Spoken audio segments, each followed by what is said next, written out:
Hello my brothers and sisters, this is Enemy Stand User here and welcome to my review for chapter 223 of Jujutsu Kaisen. We have made it. Gojo vs Sukuna is here and there is a lot to discuss. This chapter was really good. I mean, the absolute strength of the strongest sorcerers of all time is amazing. And also all the fans picking sides and giving very bold takes was also very interesting. I mean, this is what it's all about. Gojo vs Sukuna should be the most extraordinary battle in the series, and this chapter proves that there is quite a bit of contention about who will come out on top. There's just really no way to know for sure, but certainly it's awesome to see how high they scale.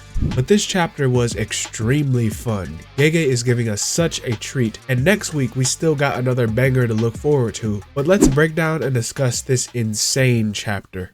We begin this chapter back in the remains of Shibuya, and it's really cool to see the remains of perhaps the worst night of Jujutsu history. There's even Jogo's Max Meteor just lying there. Gojo reminisces of just how long it felt since he's been away and describes the feeling to Ichiji that the passage of time in Prison Realm felt like a very long week of work that goes by quick, and yet you don't want to go through that week again. Honestly, that sounds terrible and awfully boring, but Gojo expresses his concern when asking about the civilians who were stuck in the B5F platform in Shibuya. I like how Gojo takes time to care about the people he protected in Shibuya. That says a lot about his concern for others, but he was so strong that the residual cursed energy that Gojo left there was enough to keep curses away from that B5 platform and protect those civilians.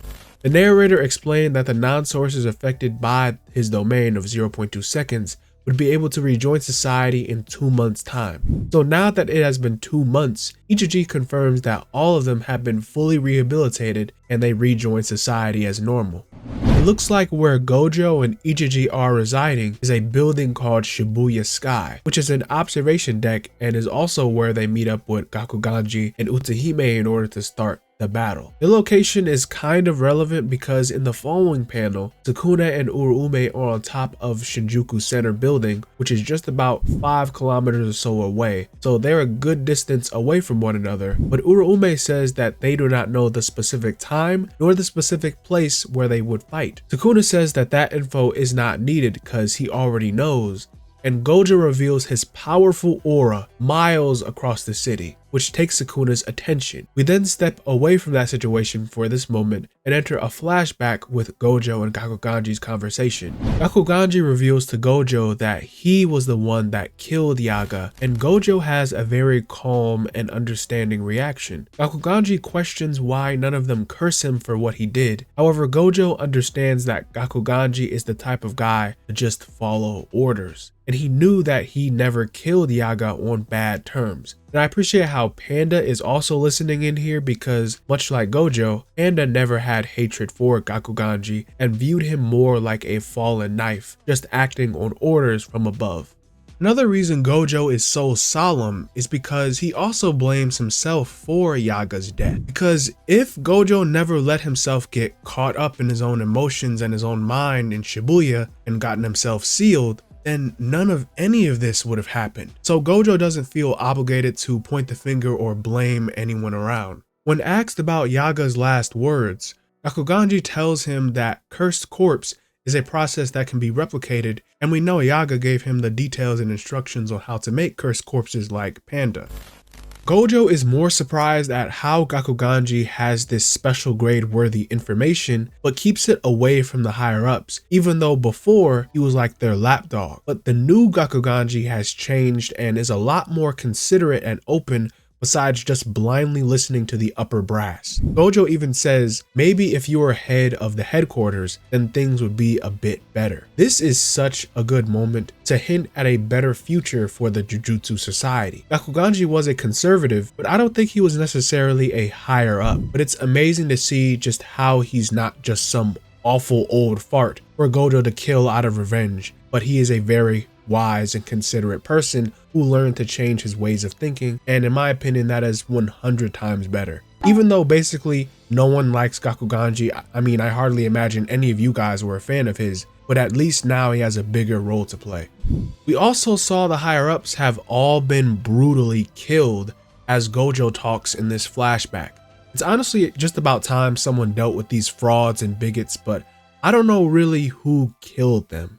Obviously, Gojo is hinted at having it out for the higher-ups, and he easily could have done it. But Kenjaku also killed some of the higher-ups, but he has kept some of the conservatives alive, as we saw from chapter 191. However, recently, Yuta and Inumaki were shown leaving the inner sanctum where the higher-ups meet at, and we still do not know why they were there or what their conversation led to, but I have seen theories that they were the ones that killed them off. And while I have a very hard time imagining that Inumaki catching a body, that is kind of possible. It doesn't really matter who killed them off, but I'm sure Jujutsu regulation and the way the society functions will change radically.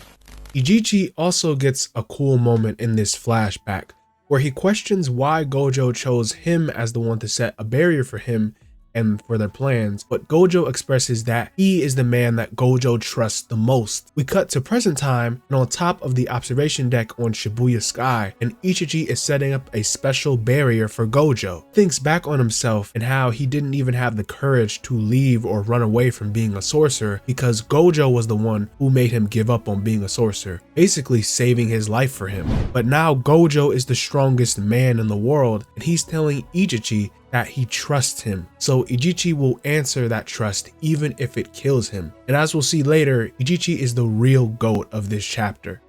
Before the fight starts, we then finally get a brief explanation on Utahime's curse technique, and her technique in this translation is called Solo Prohibition Zone, or Solo Forbidden Zone. The furigana reads Soro Kinku, and this is actually a reference, of course, for the English word solo, and a line from a song called Forbidden Zone by Nakamori Akina. Even one of Nakamori's albums is titled Utahime, so Gege really must be into karaoke or something, because Utahime is quite the performer, and her curse technique involves singing as well. This technique allows any sorcerer of her choosing, including herself, to have their cursed energy reserve and output becoming temporarily enhanced as long as they remain in her range, hence the zone in her curse technique name. The narrator explains mastery of Jujutsu is said to be mastery of subtraction. The skill of a sorcerer can be judged based on their own ability to omit conditions like hand signs or incantations in order to fully activate their curse technique. However, Utahime has omitted nothing, and she goes through each and every tedious step to activate her technique. This includes performing incantations, hand signs, dances, and instruments, and by using this ritual to channel her curse technique, she was able to reach 120% of its normal effect. With the help of Gakuganji, who amplifies melodies using his curse technique, and Utahime reciting this special ritual, they were able to buff and complement each other's abilities and buff Gojo in return. This is definitely an insane support type ability, as we will see. It's probably why she hung back so much at the end of Shibuya, because she's like a status enhancer or like some type of buffer in an MMO. This is all in an effort to enhance Gojo's output. As the narration describes, this is the strongest sorcerer in history versus the strongest sorcerer of today. Which of these two men will approach the fight as the challenger? It will be decided by the first decisive strike. Gojo also doesn't skip not even a single step in bringing out his technique, and Gojo recites the entire incantation for his extension technique with all the necessary hand sign. Then he brings it forth at 200% output, his hollow technique Purple, launching it miles away directly to Sukuna. Sukuna only realizes the insane output of the curse technique as it is right in front of him, and he puts his hands up in defense against a massive wall of imaginary mass. This violent force destroys the building that he's on, and it's revealed that Ijichi's barrier hid Gojo's opening move. So although he did clearly sense and was aware of Gojo's presence, he could not sense the immense output until it was right in front of him. Sukuna crashes down in the rubble and emerges roughed up a bit as one arm seems burned off and both limbs are steaming from the impact. Gojo arrives to him and calls Sukuna out just to say, "Seems you've got the wrong idea, so let me set things straight. You're the challenger here." And Sukuna is pissed off, ending the chapter with a note of the strongest trickster lands a preemptive strike. This was insane, and I already know folks about to look at these two panels and there is about to be a strong agenda cooking in their minds about how 200% Hollow Purple only managed to take Sukuna's arm.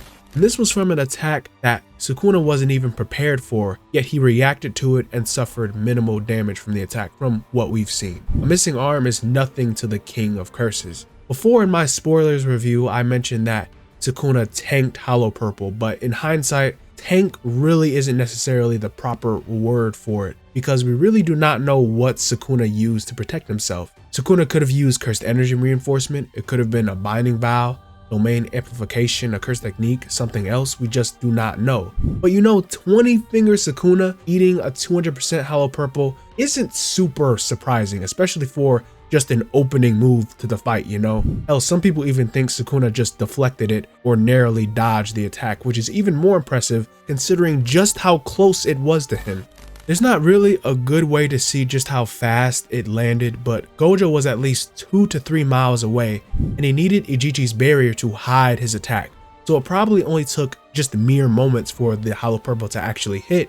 But it may have been just slow enough, or really just obvious enough, for Sukuna to dodge it fully. When the anime animates Hollow Purple, it doesn't necessarily do it complete justice. They can't really animate the speed properly, whatever the speed may be, but the Goodwill Purple was able to be sensed by other people like Todo, so Sukuna would naturally just have sensed it coming as well.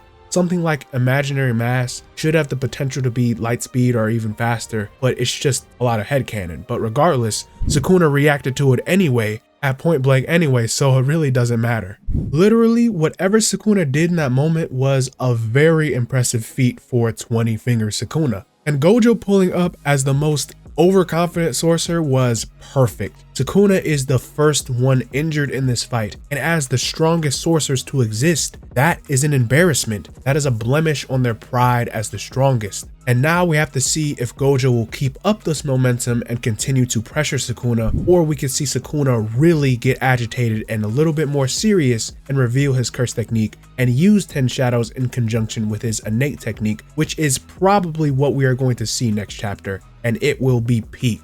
I hope we do get more lore and backstory of Sukuna throughout this fight. Perhaps there could be moments where they could go back to back, because we never really saw Gojo at his peak either, or how much further he could take his Limitless series. Because a 200% Hollow Purple as just an opening attack, that is crazy. Gojo definitely will prove just how strong he is, and Sukuna will prove just how much of a calamity he is when he starts, hopefully, just hopefully, using maybe his cursed tools or reveals his shrine technique along with 10 Shadows. I cannot wait till next chapter to see just how this fight pans out. This should have all our attention right now, because Gege is cooking. Remember to share what you guys feel about the chapter below, and please like and sub for more content like this. This has been Enemy Stand User, and I'll see you awesome guys in the next one. Bye.